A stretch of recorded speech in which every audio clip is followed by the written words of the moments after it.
আমার বাবাকে আমি জড়িয়ে ধরতে চাই। তারেক রহমান চাচ্ছু আমাদের বাবাদের খুঁজে দিবে। আমাদের যত বছর, আমরা অত বছর ধরে আমরা এইভাবে যুদ্ধ করছি, আমাদের এই যুদ্ধ কবে শেষ হবে? আমার বাবা কত কষ্ট করে আমার নামটা লিখছে, হয়তো আমার বাবার অনেক কষ্ট হয়েছে ওই নামটা লিখতে। আমরা কি আমাদের বাবাদের ফেরত পাবো না? আমার ভাই কি আমার বাবার মুখটা দেখতে পারবে না?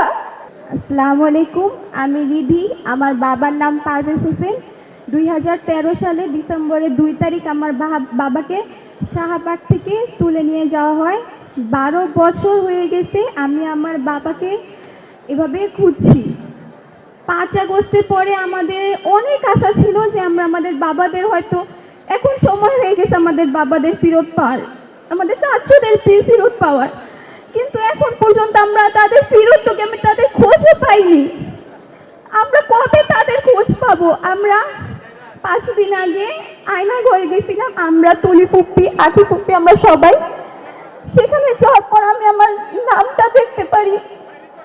আমার বাবা কত কষ্ট করে আমার নামটা লিখছে, হয়তো আমার বাবার অনেক কষ্ট হয়েছে ওই নামটা লিখতে। আয়না ঘরের অনেক লেখা ওগুলো সব মুছে ফেলছে। স্বৈরাচার সরকার তো নাই, তাহলে কে মুছবে এগুলো? আমরা কি আমাদের বাবা